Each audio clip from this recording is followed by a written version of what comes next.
Olá! Hoje o nosso assunto é casa, a casa que você vai morar em Portugal. A gente não vai repetir que os aluguéis estão pela hora da morte, que é impossível achar apartamento em Portugal, blá, blá, blá, blá, blá.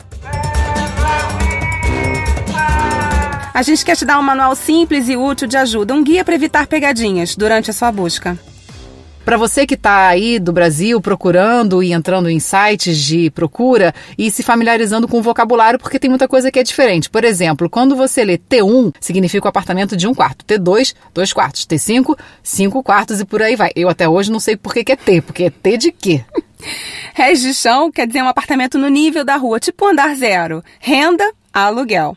Assoalhada, andar. E senhorio é aquele cara que é o dono do imóvel. Alguns sites de pesquisa a gente vai falar aqui. Vamos compartilhar também no nosso Instagram, que é terravista.portugal. A gente vai colocar lá para ver como é que escreve direitinho, mas já dá para adiantar que bons lugares para procurar apartamento, pelo menos para ter uma noção de preço e foto, é a Imovirtual, Sapo, Remax, Quintela e Penalva, Idealista, Portugal Solutions, Home Hunting. O legal desses sites é que você consegue ver fotos na maioria dos imóveis e você consegue ter uma ideia do que você está procurando, se de fato é um apartamento que combina com você. Outra dica que é sempre válida é botar o Street View e você também vê o que tem perto do prédio, como é que é a rua. Isso, para mim, pelo menos, funcionou muito. E o mais importante, respirem fundo e se preparem para ver muita, mas muita porcaria. É, porque comprar e alugar em Portugal tem uma lista considerável de complicômetros.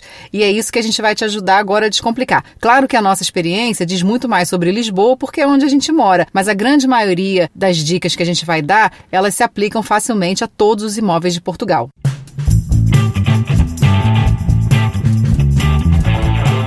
Bom, e a gente começa explicando para você o que é freguesia. A grosso modo, a gente pode te dizer que freguesia é um conjunto de bairros, é tipo um grande bairro. Dentro dessa freguesia existem várias áreas. E essas várias áreas são governadas por uma junta da freguesia, com eleição e tudo para definir os representantes. O problema é que isso dá margem para muita gente se confundir na hora de procurar um imóvel, porque você pode buscar pelo nome do bairro que te indicaram ou que você pesquisou e gostou, que seu amigo mora e você também quer morar, só que esse bairro pode não aparecer na sua busca. E no lugar apareceu o nome da freguesia ao qual ele pertence, sacou? Pode parecer um detalhe simples, mas eu achei que valia fazer esse parênteses porque isso me confundiu bastante na hora de procurar o meu apartamento. Então, gostou de um bairro? Pesquisa de cara a qual freguesia ele pertence. E também porque a escolha da freguesia vai definir a sua rotina e a sua relação com o bairro. É essa localização que vai definir a escola que os seus filhos vão ter direito a estudar, se você optar por uma escola pública, e o centro de saúde onde você vai ser atendido. Cada freguesia tem a sua administração e principalmente o seu orçamento. Na prática, isso reflete, por exemplo, nos serviços oferecidos no centro de saúde, na conservação do parquinho infantil, na manutenção das calçadas, dos espaços públicos. Cada junta de freguesia também costuma oferecer um clube com atividades esportivas, piscina, biblioteca. Eu já vi aula de pilates, enfim, dependendo da freguesia e da grana que tiver a sua freguesia, vão ter umas aulas e umas atividades mais bacanas do que as outras. E já vi até colônia de férias, porque as crianças têm 3 meses de férias no verão, é interminável. E aí pode quebrar um galho durante umas semanas você colocar a gurizada lá para ir na natação, para ir na piscina, eles vão a museus, é super organizado, é bem bacana o esquema que eles oferecem. Agora, claro, precisa ser um morador da área e ser cadastrado.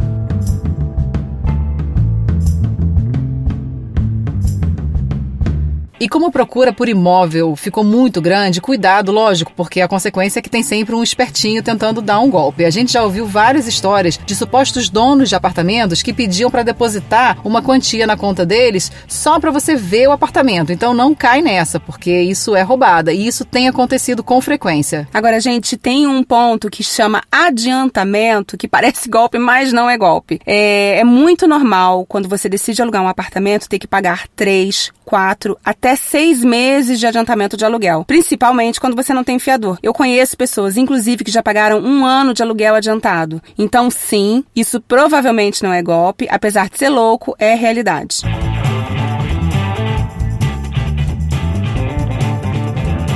As regras de contrato de aluguel também são diferentes. Eu vou dar o meu exemplo. Eu busquei meu apartamento em Lisboa enquanto eu ainda estava morando no Brasil. E aí eu entrei em contato com corretores, mas eu também diariamente acompanhava os sites imobiliários atrás de um imóvel para alugar. Até que um dia eu achei um apartamento que, digamos, esticava todas as minhas exigências, que naquela altura do campeonato já nem eram tantas assim, porque a gente estava prestes a vir para Lisboa e não tinha ainda um apartamento para morar. Só que tinha um problema nesse apartamento que eu achei. O contrato tinha 5 anos. E eu fiquei muito insegura, porque eu não tinha visto o apartamento pessoalmente, eu nunca tinha pisado naquele bairro e, na verdade, eu mal conhecia a cidade. E aí a boa notícia é que eu descobri que após cumprir 1/3 do contrato, eu poderia sair do imóvel sem pagar nenhuma multa. Bastava avisar com 120 dias de antecedência, ou seja, se eu precisasse, o contrato era de 5 anos, mas em menos de 2 anos eu poderia sair de lá. Se você estiver passando por essa mesma situação, avalie se não existe a possibilidade de sair um pouco mais cedo, se as coisas não derem muito certo ou, enfim, se houver alguma mudança de planos aí no meio do seu caminho. Gente, e é importante dizer que nós brasileiros estamos sim encontrando uma série de questões nos contratos de aluguel que não são típicas aqui de Portugal, mas que estão valendo para nós, porque nós não temos fiador, porque nós não temos uma história bancária aqui em Portugal. Então eles usam isso como um argumento para colocar uma série de questões que não são comuns aos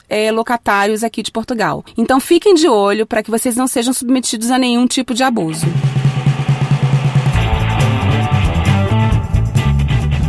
Outra questão são os edifícios que são velhos e mal conservados, né? O grande charme de Portugal pode se tornar um grande problema na hora de achar um imóvel porque os edifícios são realmente muito antigos. Então, pergunta sobre a estrutura do prédio, se informa da data da última reforma e se tem estrutura antissísmica. Esse é um assunto importante, terremotos. Estrutura antissísmica, se você ainda não escutou falar nisso, dá um Google em Terremoto Lisboa 1755 e não se assuste com o que você vai encontrar.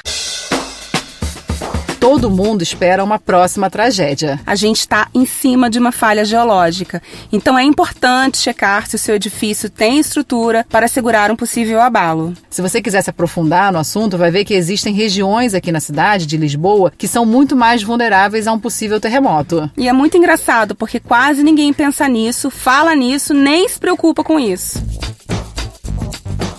Um outro assunto importantíssimo é a calefação. Surpreendentemente, a maioria dos apartamentos aqui em Lisboa e em Portugal não tem calefação. Mas se você achar o apartamento dos seus sonhos e ele não tiver calefação, não desiste, porque tem algumas maneiras de contornar. Existe uma oferta muito grande de aquecedores portáteis e elétricos. Por exemplo, se você quiser dar uma procurada, entra no site de uma loja chamada Vorten, com W, que é uma loja muito grande. Ali já dá para ter uma noção de quanto custa, dos tamanhos, dos preços, das potências. Agora, cuidado, porque a sua conta vai aumentar muito. Não é barato.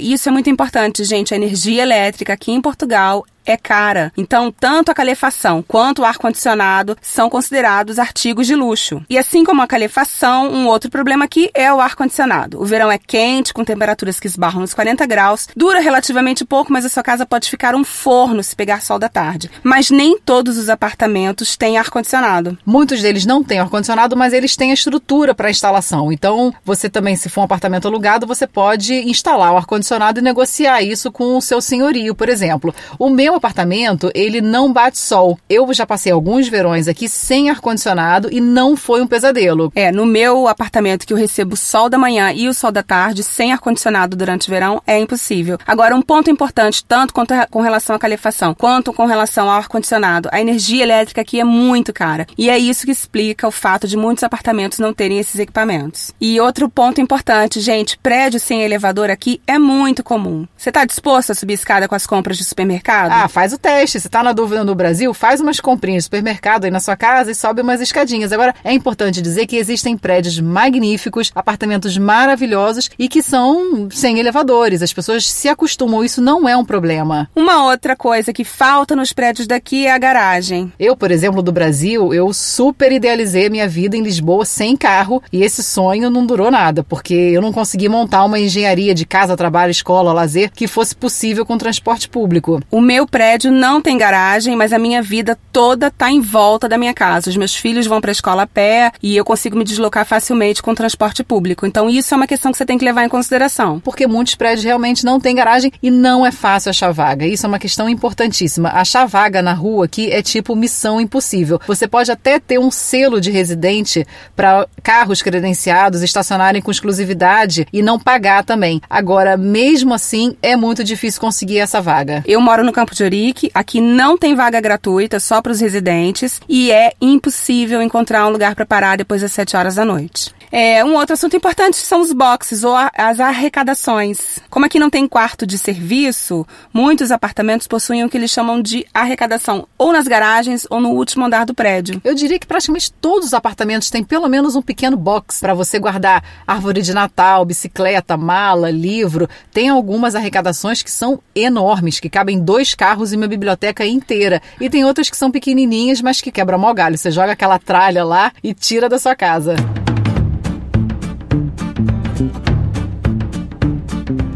Gente, na hora de escolher o apartamento, uma dica importante, confira a certificação energética do imóvel. É importante você saber como ele vai se comportar em relação ao consumo de energia. Isso não é uma questão simples aqui e pode afetar bastante o seu orçamento. Essa certificação é um documento que avalia a eficácia energética numa escala de A, muito eficiente, e F, pouco. E aí a gente tem que lembrar, como muitos imóveis são antigos, as instalações elétricas também são antigas. Essa certificação é determinada pela localização do imóvel, o ano de construção, o piso, o material das paredes e as vidraças. Equipamento de ar-condicionado e de aquecimento também influenciam nessa contagem. Então, se forem muito velhos, vai ser mais caro. Morar em Lisboa significa também você ter a convivência permanente dos aviões. Eu moro no Campo de Ourique, aqui é uma zona de passagem de avião, então eu tenho voos no começo da manhã e voos durante a madrugada. Se você tem problema com barulhos, leve isso em consideração. O aeroporto de Lisboa fica no centro da cidade. Existe até um projeto para tirar o aeroporto daqui e levar para uma cidade que fica um pouco mais distante, exatamente para acabar com esse desconforto. É um luxo ter um aeroporto no meio da cidade, que está a 10 minutos de distância, enfim. Mas o desconforto realmente com o barulho dos aviões é bastante grande.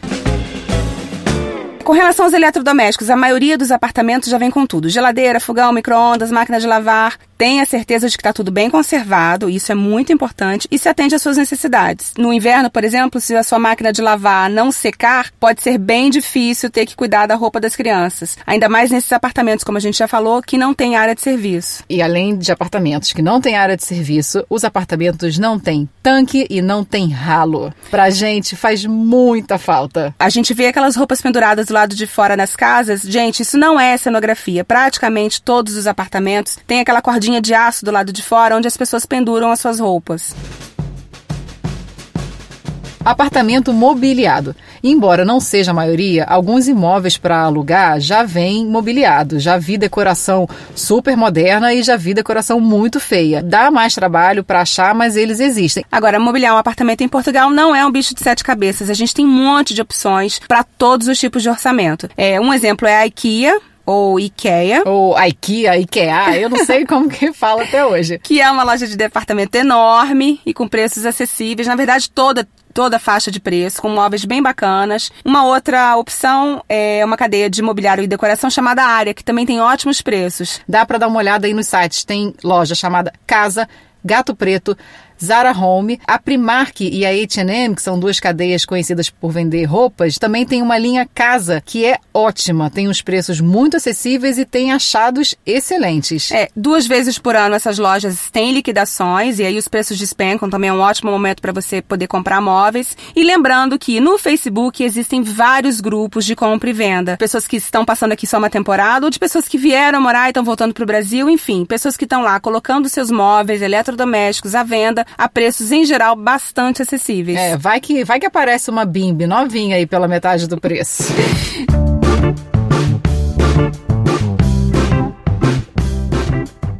Gente, agora a gente vai falar sobre morar no Regichão. Morar em Regichão, em geral, é um aluguel um pouco mais baixo do que se você aluga um apartamento. Agora, a primeira questão que vem à cabeça, especialmente de nós brasileiros, é sobre a segurança. Isso é uma questão? Sim.